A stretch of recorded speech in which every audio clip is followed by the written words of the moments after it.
पुराने जमाने की बात है। एक मुल्क का सेनापति बादशाह से भी ज्यादा ताकतवर था। बादशाह इसी बात को लेकर हमेशा परेशान रहता था। एक दिन सेनापति ने अचानक बगावत कर दी और बादशाह का कत्ल करके खुद सल्तनत का बादशाह बन गया। काफी साल बादशाहत के मजे लूटने के बाद उसने दरबार में ऐलान किया कि अब वक्त आ गया है कि मैं अपनी सल्तनत किसी और के हाथ में दे दूं, मगर मेरी एक शर्त है कि मेरा उत्तराधिकारी मुझसे भी ज्यादा चालाक और होशियार होना चाहिए। मैं अपने वक्त में इतना होशियार और चालाक था कि एक ही वक्त में 10-10 घरों को एक साथ अपनी चालाकी से लूट लेता था। यह सुनकर दरबारियों में से एक शख्स जिसका नाम बिल्ली था, वह आगे बढ़ा और कहने लगा, हुजूर, आप 10 घरों की बात कर रहे हैं, मैं तो पूरी की पूरी बस्ती ही खा जाऊं, वह भी बिना डकार लिए। सेनापति बादशाह ने कहा, तो ठीक है, तुम पास वाली बस्ती में जाकर अपना कमाल दिखाओ। अगर तुम सफल रहे तो मैं सारा राजपाट तुम्हें सौंप दूंगा। बिल्ली वहां से निकल पड़ा अपनी बीवी को साथ लेकर बस्ती की ओर। वह एक सौदागर के भेष में उस बस्ती में रहने लगा। बस्ती में सब लोग उसे बिल्ली सौदागर के नाम से जानने लगे। बिल्ली ने सबसे पहले उस रात को एक गधा चोरी किया और सुबह होते ही उसे बेचने के लिए करीत के बाजार ले गया। बाजार जाने से पहले उसने गधे के मुंह में अशर्फियां ठूस दी और गधे का मुंह अच्छी तरह कपड़े से बांध दिया। वह बाजार की भीड़ वाली जगह पर खड़े होकर गधे के मुंह से कपड़ा हटाने लगा। जैसे ही कपड़ा हटाया, गधे के मुंह से खन-खन करती अशर्फियां गिरने लगी। खन-खन की आवाज सुनकर लोग उसकी तरफ देखने लगे और हैरान होकर आपस में बातचीत करने लगे कि क्या खूब गधा है, मुंह से अशर्फियां निकल रही हैं और वह भी सोने की। आखिर बेसब्र होकर लोगों ने बिल्ली से पूछा, यह क्या माजरा है? बिल्ली ने कहा, यह एक अजीबो-गरीब गधा है। जब भी मैं उदास होता हूं तो दिन में एक बार इसके मुंह से अशर्फियां निकलती हैं। मेरे घर में तो अब इतनी भी जगह नहीं है कि जहां मैं अशर्फियां रख सकूं, इसलिए मैं इससे बहुत तंग आ चुका हूं, जिस वजह से मैं इसे बेचने के लिए बाजार ले आया हूं। मैं चाहता हूं कि कोई ऐसा व्यक्ति इसे खरीदे जो इसका ख्याल रख सके। लोगों ने गधे के मुंह से अशर्फियां गिरती देख ली थी और बाकी का किस्सा बिल्लू सौदागर ने बता दिया था। सबने यही सोचा कि इसके लिए अगर मुंह मांगी कीमत भी दे दी जाए तो सौदा महंगा नहीं। अब लोग इस गधे को खरीदने के लिए बोलियां लगाने लगे।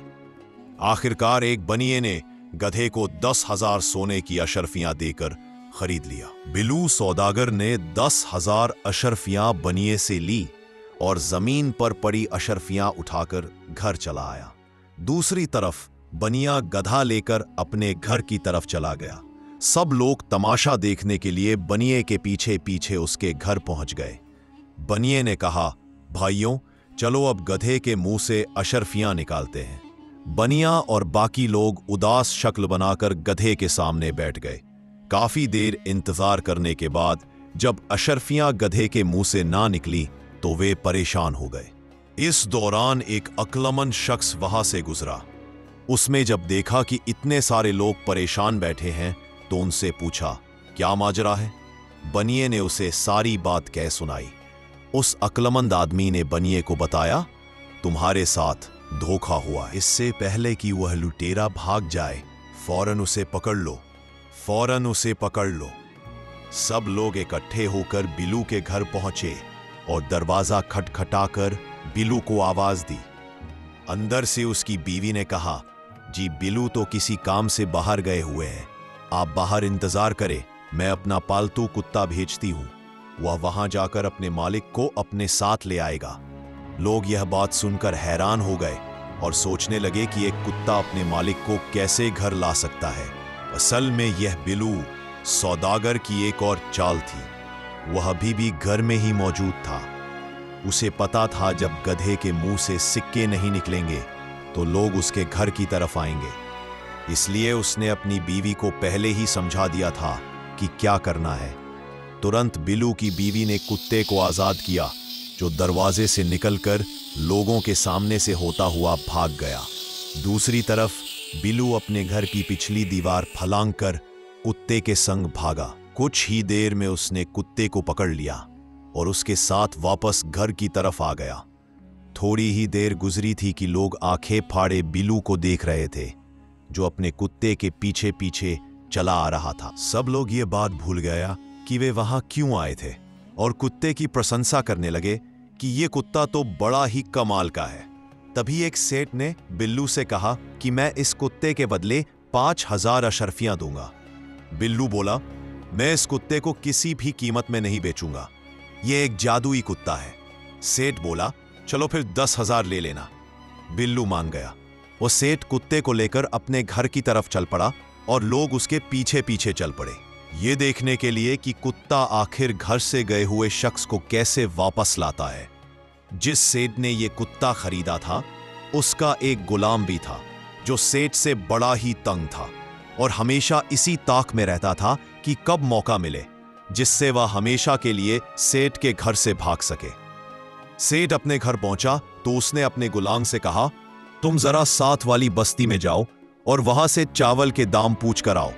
गुलाम खुशी खुशी चला गया। जैसे ही गुलाम घर से निकला, सेठ ने कुत्ते को पीछे से भेज दिया। गुलाम को मौका मिलते ही वह भाग खड़ा हुआ और कुत्ता भी कहीं दूर निकल गया। काफी देर गुजर गई। जब गुलाम और कुत्ता दोनों वापस ना आए, लोग समझ गए कि उनके साथ एक बार फिर धोखा हो गया है। कहानी में आगे क्या हुआ जानने के लिए वीडियो को लाइक करें और चैनल को सब्सक्राइब करना ना भूलें।